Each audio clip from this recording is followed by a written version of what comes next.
All right, so we're live. Okay, hi everyone. Welcome to a new episode of Global Citizens. My name is Calvin. I'm the show's creator and I'm also the host of the show. So my guest for today is actually Ms Alaine Handa. Am I saying your name correctly, Alaine? Yes, All right, correct. fantastic. All right, Alaine, maybe you would like to introduce yourself to the audience. I'm Alaine Handa. I'm the author of In Search of the Best Swedish Chokladbollar, and I'm a TCK. I have grown up in Jakarta, in Singapore, in Los Angeles, New York, then back to Singapore, then Switzerland, then Belgium, and then Wow. kind of split my time now between Malta, Singapore, and Sweden. So you are currently in Sweden, yes? Am I correct? Yeah, correct. Okay, so forget third culture kid. You, I think, at No, least um, I'm a third culture kid, I think. I think there's a lot more than three. No, it's okay, There's it's more okay. than three, but All right, yeah.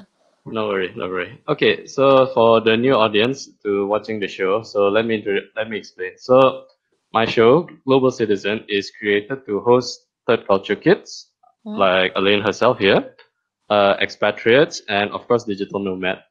The reason being is that when you want to visit a country for a holiday, you will definitely have a positive experience for them because, well, you are there for a holiday, it's a brand new experience, it's a brand new sights. And a lot of times when you visited a country, you may like it so much that you decided to expand, you want to grow, you want to open up a business there. However, living and working there is not the same as when you are going for a holiday. This is in fact based on my personal experience, as I Hmm. actually worked with a former employer of mine who's a British, and well, some things happened along the way, and one of the main issue was the cultural differences. So as a result, well, it was something that I used as a motivation to create this Hmm. channel. Yeah. Hmm. So for Elaine, right? I think you would have been asked this so many times, but I No, know not actually, not. you are not gonna like it. Actually, this question is because I'm gonna ask you is which is considered your home? Is it more towards something Ah, that you live in, or more of the positive experience you got there? that's a loaded question for a third culture kid. Well, home for me is not really a place. It's more the memories I've created and kind of jigsaw puzzled. So it's more of a mental state. Um, but I feel the most at home when I can be my true self, like when I'm by myself and kind of I don't have to put on a professional self or like engage with other people. I don't know. I'm at home when I'm by myself actually. Um, It's fine. Ah, okay, okay. but it's the memories in terms of if I were to kind of consider it as my background, I don't consider it as a place. It's a mental state and memories I create. all right, all right. Okay, that's really okay. That's actually some an insight that I think a lot of us TCK share. It's Mm, because well, we never really know which is home. As long as okay, we see mom and dad, we are happy for it. It's fine for us. mm, And yeah, I actually grew up in Singapore for 15 years. I'm a native Indonesian Chinese, so mm, yeah, I know how you feel about that. Yeah. mm-hmm, All right. So okay, you live in multiple countries. Yeah. mm-hmm. Okay. What do you think are the biggest challenge though when you work and interacted with the locals of that respective country? Yeah. Or Uh-huh. do you feel is that it's just okay, let's get it go. Well, it really depends on the country and how they perceive you. If there are some countries that there's a divide between the foreigner that is visiting, the expat that's living there, and the locals that Sure. haven't really um, gone abroad, or if the locals that are globally minded and they've gone, and traveled, or they've lived somewhere for a time in another country, or it really depends. When I was growing up in Singapore, I went to the American school. but I had dance classes, you know, Wow. outside of the school as well, and I took figure skating lessons as well. So I had team, you know, that I was. Wait, there's a figure skating class in Singapore?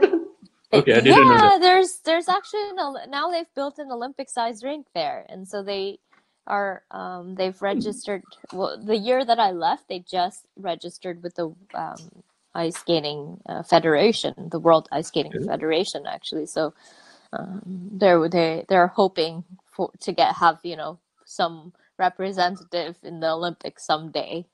Maybe in the next, actually, not this coming one, this next one, but maybe in the next like couple or so Winter Olympics. So yeah. Anyways, It's not impossible. I mean, Singapore already won a gold medal in swimming under yeah, Joseph exactly. Schooling. So yeah, it's Yeah, just how much effort is being dedicated to it. yeah. So yeah, hopefully what you said is gonna come sometime soon. Yeah, Yeah. yeah. I grew up figure skating in the rink. But you know, with that, I made a lot of friends. In terms of camaraderie in sports, and that was really really good because you know I don't just have friends in school and the international school because that becomes like a bubble, what we call the expat Correct. bubble, right? And Yes, correct. there's so many issues with just separating yourself in a bubble and being outside. Absolutely, absolutely. Okay, so maybe let me try to recall it correctly. If I recall correctly, you are a Singaporean. You grew up in Jakarta. I actually am a Singapore permanent resident. Oh, okay, okay, Yeah.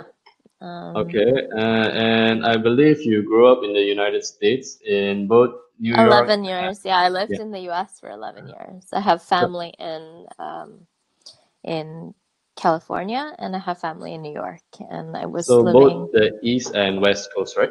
Hmm.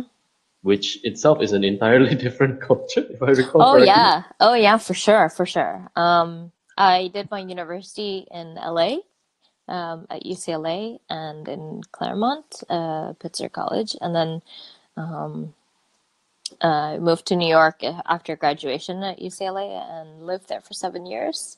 And the you can tell the difference between East and West because especially in terms of weather too. The weather Yeah. can change people's attitudes a lot. Oh, okay. Yeah, because it's always beautiful and sunny most of the time in LA. I said most of the time because sometimes you get these massive rainfalls that creates huge puddles on the street, and they look like rivers. I remember, yeah. But in New York, you have four seasons, and then you have kind of really long, cold, damp winters. Yeah. With the skyscrapers, you have the wind tunnels too, so it can dampen someone's mood Okay. for sure. But it can change a culture in the way that people their mood, and when their mood is happy, sometimes and too happy all the time, like in California, it seems ingenuous, but uh,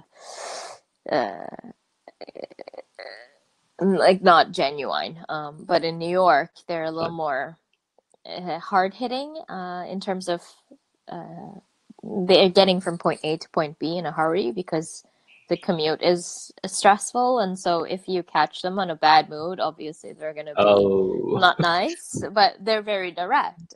yeah. So they're actually even more genuine than, and I think when you make a friend in New York, you make a friend, you really make a friend. Whereas in California, you're not quite sure if you're really making a friend.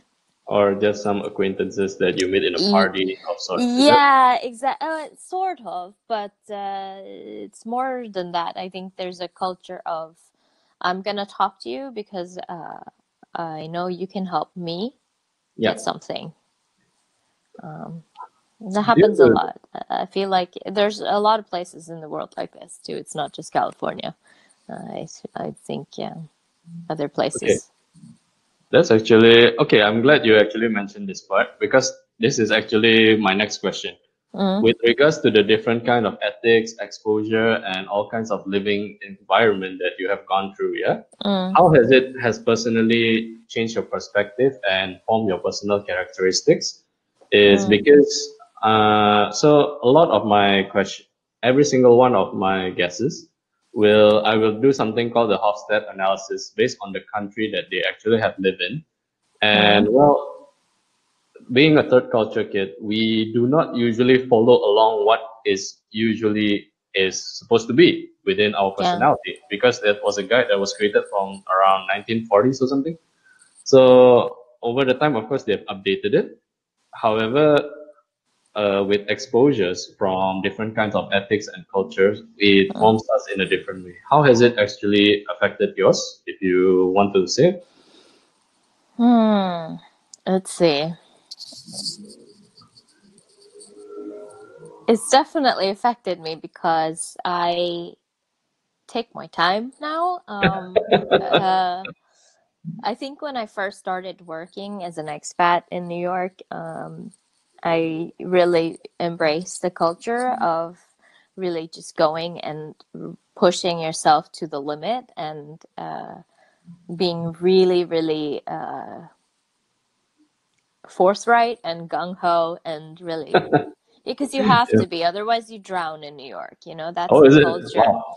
Yeah, exactly. You kind of have to carve yourself out there, and you need to put yourself out there really strong in a very strong personality. But that can, in a lot of cultures, if you do that, you can appear um, too forthcoming. It's too much all at Oh, once.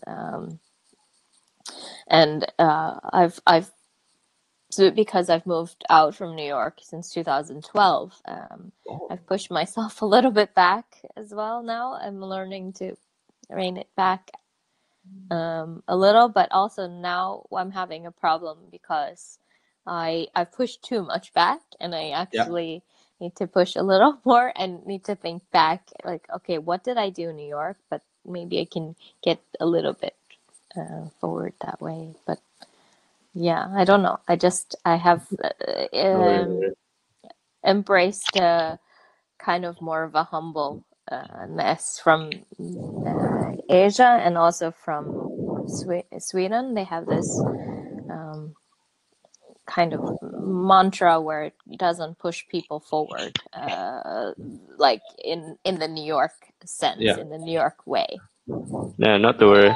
Yeah. To be honest, you are one of, if not the most detail-oriented person I've actually worked with. The reason being is that when I was preparing it, is that is you really practice what you mentioned. It's Mm. because you do check on the details. However, you really are a very relaxed person when I'm talking to you. So yeah, I truly, truly appreciate it. I truly, truly appreciate it. Thanks. Okay. So you mentioned, okay, you are the author of, sorry, what, how do I pronounce the chocolate baller, is it? Sorry, I can't really speak Swedish. Oh, okay, wow. The best Swedish chocolate baller. Am I saying it correctly? So my book is called In Search of the Best Swedish Chokladbollar. Okay, Southeast Asian falls in love with fika. Um, okay, that's the title of the book. Chokladbollar is basically the basic recipe is oatmeal, um, butter, sugar, coffee, and cacao powder, and then rolled in coconut or this thing called pearl sugar. okay. Okay, is this That's a some, basic, and it's just rolled and it's raw. I Yeah, your question. oh yeah, sorry. So is creating it's a cookbook, right? If I recall correctly, is it? Yeah, it's a cookbook based on the basic chocolate ball. They usually do it for fika. Fika is a concept of taking coffee break in the middle of the day or in between meals or Yeah. in the evening to recharge and regroup yourself actually with coffee and something sweet and Okay. usually to have it with friends about an hour or two. It's like afternoon tea but less formal if Yeah. you've Okay. ever had British afternoon tea. Yeah, Mm. it's time out of your day in between whatever you were doing before, and it's Okay. mandated in terms of national activities. Is But it? yeah, Okay. Is it exactly. something like siesta is in Spain? Or Yeah, yeah. But they don't take a nap. okay. No, but you have dessert in Yeah, yeah. yeah, yeah, yeah.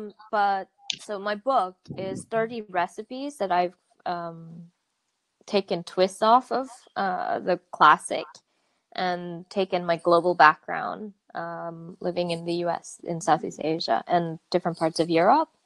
Um, and I created the recipes based on that. Like, for example, I have American s'mores, Oh. and Japanese matcha and Singaporean kaya in the book. Just an example. And American fudge. I'm hold on a second. I'm trying to imagine it. It seems really unique combination. Do you have Well, like a it's kaya ball? yeah, I do actually. I have a kaya chocolate ball. It's based off so it's a Swedish Singaporean fusion. Ah, okay, okay, okay. Yeah, so I tried to take my global background Is when I was this creating the recipes.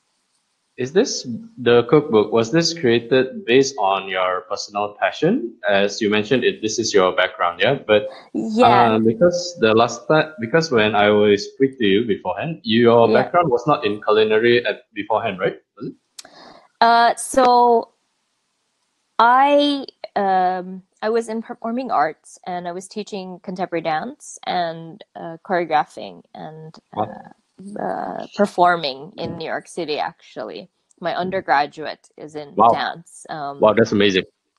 and uh, then when I moved to Switzerland, I actually went to hospitality school, hospitality management school, and there I did more formal culinary background. But I've Oh, always, okay, ever okay. since I was little, I used to go to my aunt's house and we used to bake, like have whole afternoons baking. And one of my favorite things was the rum balls, and that's how I got into chocolate balls.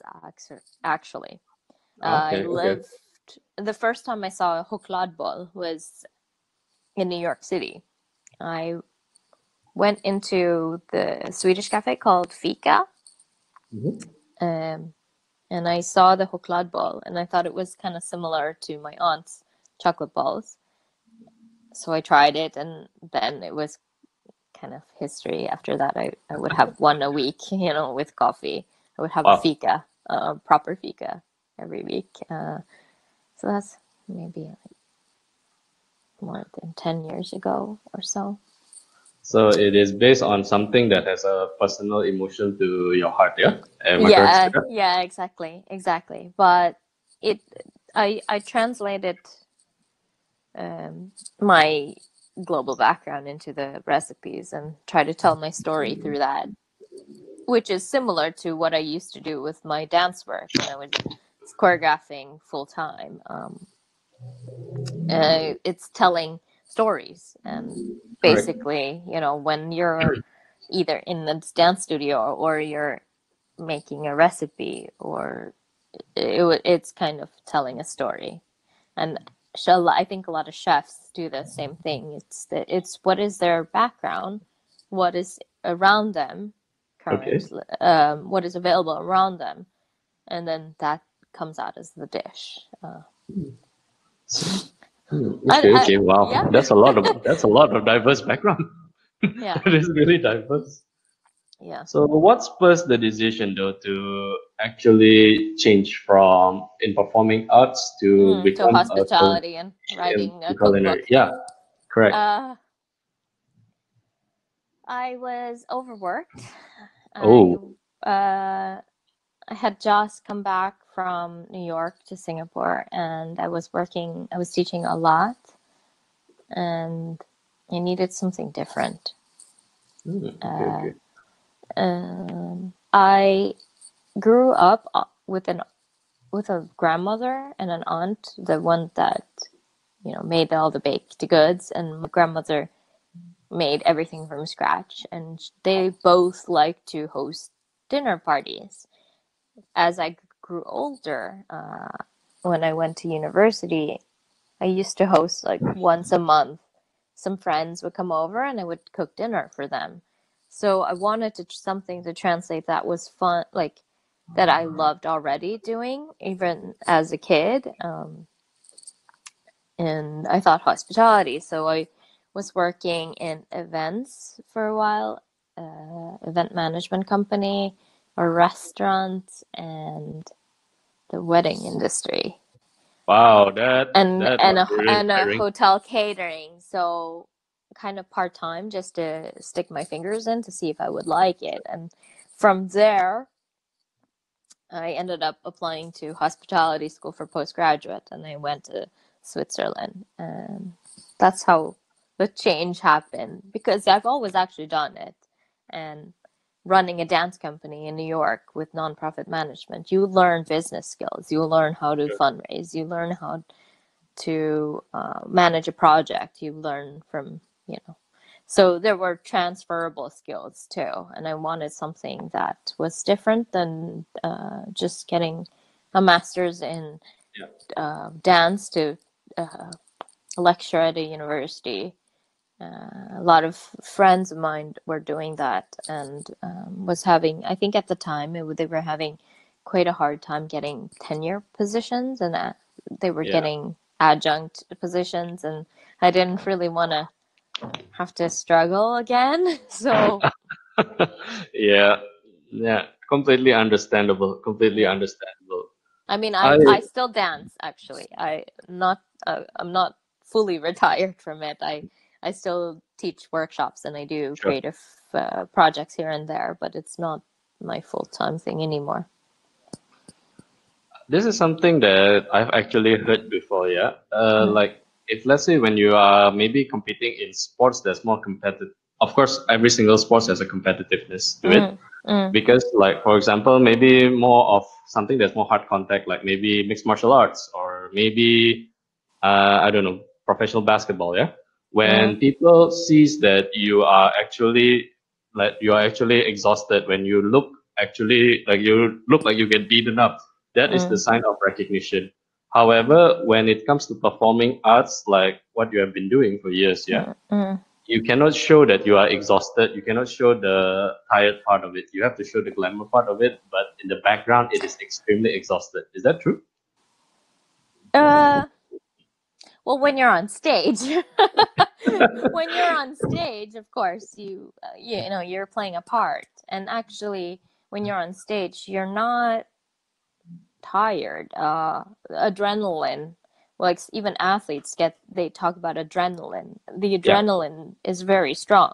I remember performing with a sprained ankle, with a twisted knee. It doesn't Ouch. hurt when you're on stage.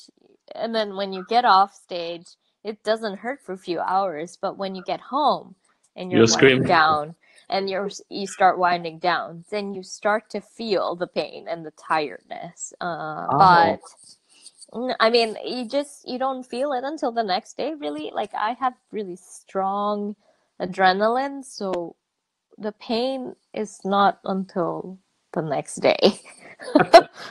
Really. But burnout will happen because I was working a lot, yeah. and I loved uh, all the teaching assignments that I had, but I was teaching a lot, and 48 hours a week, 6 days a week, Yeah. uh, on my feet and dancing all with my students.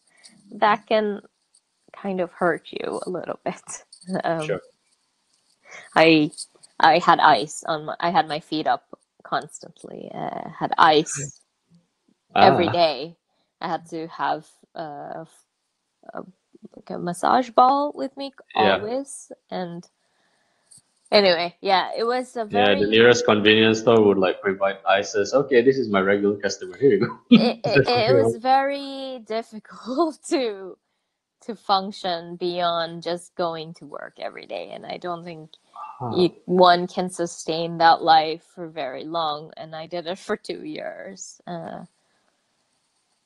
it started Yeah. slow and then it picked up and then it was like too much all at once, and then I started to say no and Yeah. was doing all these dabbling, these other part-time jobs because I was Yep. exploring something else the last like 6 months or so before I moved to Switzerland. Yeah. Okay. Mind if I ask you, Mm, in your career line or in your personal perspective as a TCK mm. or SCK, since you have so much more than 3 countries there? Well, I would call myself a adult third culture kid, ATCK. But I, of Don't course, worry. I That's why continue the life my into show is called Global Citizens for that reason. It's yeah, because, yeah, we everyone that I invited as a guest there has a lot of experience working, living, and growing up overseas and yeah. abroad.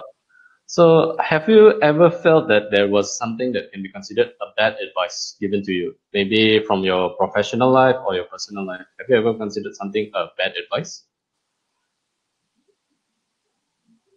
Um, of course. I mean, hasn't anyone gotten bad advice?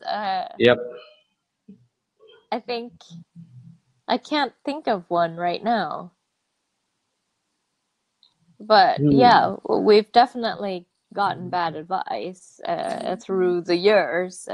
It doesn't. You don't even have to be a DCK. You don't have to be a global citizen. You get bad Yeah. advice from anyone. In terms of career, I think when I had this idea to create this chocolate ball book, a lot of people kind of looked at me and was like, "You are doing what?" Like, didn't believe me. Oh I no, don't. this is just my neutral facial expression. You don't know how much sometimes this is actually something that I can actually maybe use as an advice. Yeah, sorry to interrupt you for a bit. Mm, mm, Because I'm somebody who maintain I don't know, maybe people consider me fierce to a certain extent, mm, but I always maintain this facial expression most of the time. mm. So it's not that I'm not a friendly person. It's just that, well, I'm used to maintaining it. So when I try to play around with my facial expression that is considered neutral, people I don't feel like I try to please people, but in the end I end up not liking myself, which is why I Uh, actually asked this kind of question. Maybe you mentioned regarding your book earlier. Sorry about that. mm, mm, mm. So I get crazy ideas all the time, and I think it was partly to do with my personality and the way my brain works. I'm a Oh, hyper creative, so um, it's constantly working in terms of and thinking above new ideas. I'm an ideas person.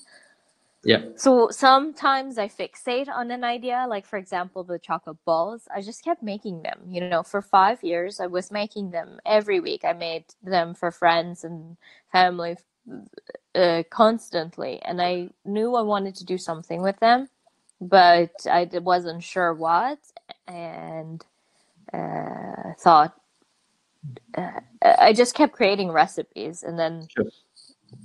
um, then I came up with the idea to write the book Yeah. because I was working in digital media for a hotel company as my internship at the time, and I wanted to combine my travel writing blog, my digital media experience, and my love for these chocolate balls and creating new recipes in terms of innovation.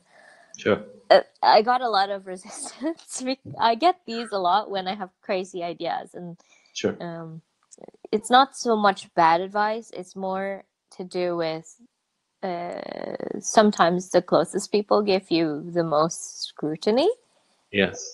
and criticism in terms of uh, ideas. Because if I don't know, I mean, I can mention like my family looked at me and thought I was you're Yeah. doing what? Like this isn't this sounds crazy, and how are you gonna even execute that?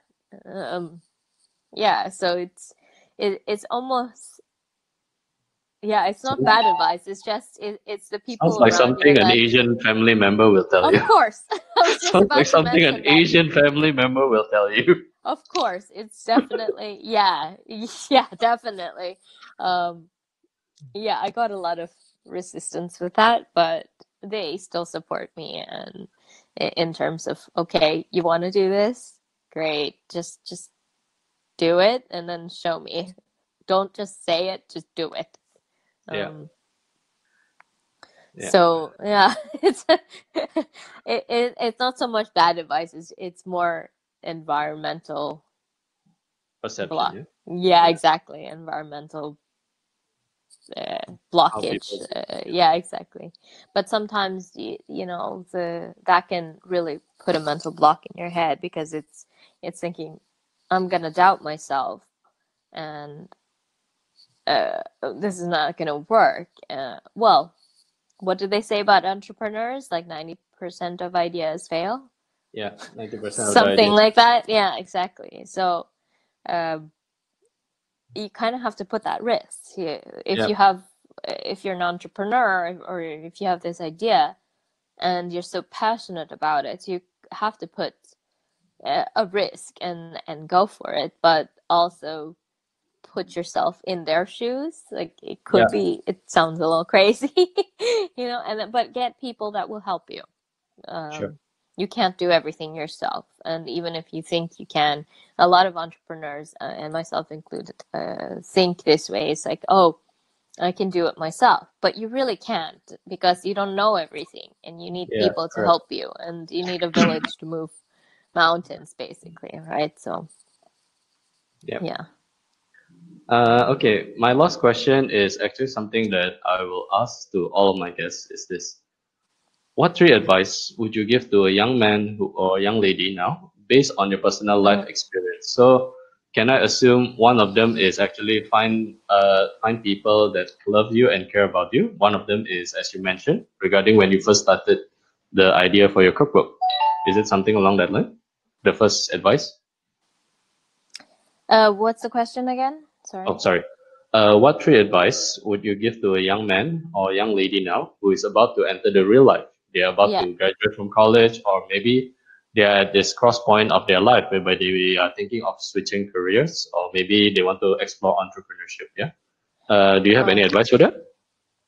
Okay. So yeah, it's there's quite a lot of different scenarios there. So for the young person that's just graduated college, Yep. is to use your youthful energy, um, and just try to do the things that you set your mind originally to Correct. do when you have that much energy. I lived in New York City right after graduation, for 7 years. If I didn't have that much energy at that time when I was in my 20s, I don't think I would be able to live there. Um, Okay. so use the youthful energy that you have that drives you forward. But also remember to be human about it. No one is perfect. No one can keep going and working Yep. all the time. Yep. That's correct. And have and practice balanced life. You need some social time. You need some time to take care of yourself. You need to Correct. watch. You need to have some me time. You need to not kill your liver too much from Oh, drinking. vices. Yeah. Um, uh, and that's an experiment as well, which goes against what I just said. Is yeah, exactly. But Yeah. you can do it. I mean, not just in terms of vices or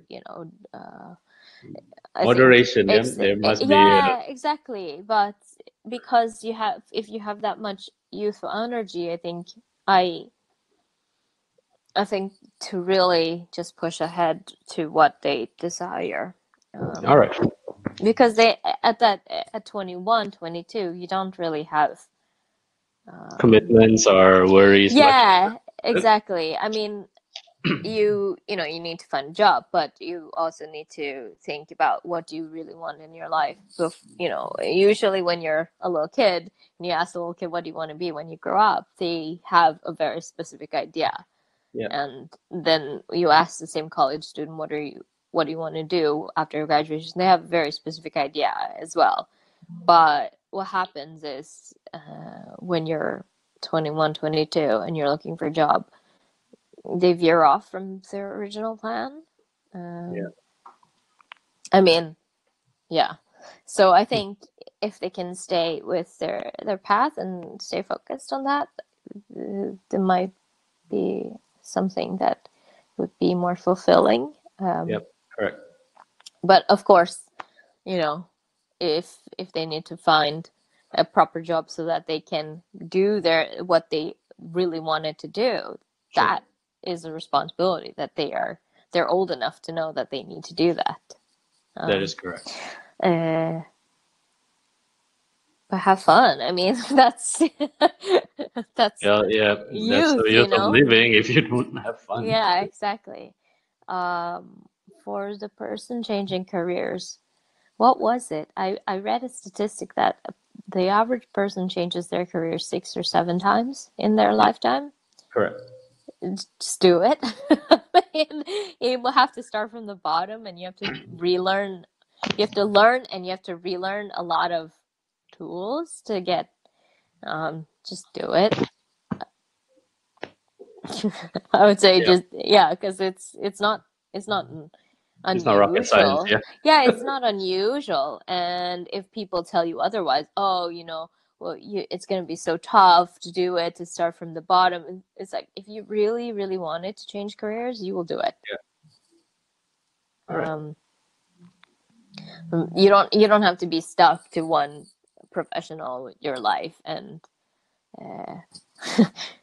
sometimes professions you don't stay in for a lifetime because of they're too physical, or take for example the person Progression. who Yeah. exactly that has to do a physical manual labor. How long can they do that? They can't All do right. that until they're 50 or something. Yeah. They will well, be no, not exhausted, man. exactly. This, like, you don't see that many 75-year-old okay, so, like Hmm. 68-year-old construction workers, for example. Right. You don't see a lot of athletes who are No, above the a most they certain are is age. Yeah. 37 or 40 is the most that I've ever seen an athlete before they are, Well, it okay, you know depends what? on the I'm sport hanging too. out I with you. mean, golf, like, Yeah. they can do, and curling I have seen as well. It depends on the sport, East- really. There's a But reason is that there's an esports that a team formed by people who are 60 years old and above. The youngest is actually 62. oh, that's sweet. I mean, you don't have to quit the sport or the Yeah, physical activity, and you shouldn't, because we're built to move absolutely. your whole life. But if that's your career, maybe rethink those Yeah, what's next, and also look at what you want out of the change of career. But I mean, since switching gears, I've also switched careers a few times. I mean, I was working in a corporate office for a hotel company, and I thought I was gonna try and do that, more of that. Life happened, and you kind of yeah, reinvent the wheel, so to speak. yep, correct. But yeah. Okay, that's actually my last question. Do Mm. you have anything you want to say, maybe regarding your cookbook? Yeah, I'll take my cookbook out again. So this is the cover. Can you Oh, see the okay. Yeah, cover? yeah, Yeah. It's correct. available worldwide on all major online retailers, like, for example, Amazon, Book Depository, Barnes and Noble, Waterstones, Foils. What are the other bigger ones? Uh, and you can order the digital ebook version, which is released about just a few weeks ago. Oh, congratulations. As well, yeah. So the book has been out since November last year. And yeah, the ebook is out now, so everyone can download Apple Books. Yeah, Apple Books. It's on Apple Books and Kobo for ebooks, those two, and of course Amazon Kindle. Yeah, that's basically a book for people who like to bake, but also people who don't have time to bake because these aren't baked. These are raw chocolate balls that you kind of put together, and they're pretty simple once you get the hang of it. Yeah, and it's a great family activity as well. I like the concept of bringing people together and making food together. It's a lot of cultures do this, and I think it's one of the few things that we do that isn't mechanicized and digitalized. Thank you for teaching about about the chocolate ball. Sorry, I still don't know how to pronounce it. Chokladbollar. Chokladbollar. Am I saying it Yes. correctly? Yeah, exactly. Yeah, chokladbollar. Because the last time, the only exposure I have to Swedish food is in IKEA. And the thing is, in Singapore, they somehow localize the menu. So you are wondering is how come they have like a chicken rice in a supposedly Swedish menu? Yeah. So thank you so much for introducing this. Okay then. So with that, we come to the end of the show. Okay. Okay. I've actually attached Elaine's website and her Instagram. I've in fact added your Instagram. So yeah, if any one of you who are watching this who is interested to know more about it, or you all would love to order the cookbook that Elaine created, please reach out to her. So with that, that's it's also available on my site if they want a signed copy. Yeah. Okay. So it's available in a signed copy at travelwithelaine.com. Yeah. Yes, perfect. All right. So with that, okay, I'm just gonna give a small shout out to StreamYard. This is actually the third-party website that I'm using to host Alaine here. So if any of you would be interested to try what is StreamYard, I have my referral link located in the description box. And okay, so with that, we come to the end of Global Citizens. Yeah. So thank you so much, Alaine, for your time. Thank you so much. Okay, have a good day for the rest of your day. For my side, it's already the evening. It's going dark. All right. Well, have a good evening then. You too. Bye bye. Okay. Bye.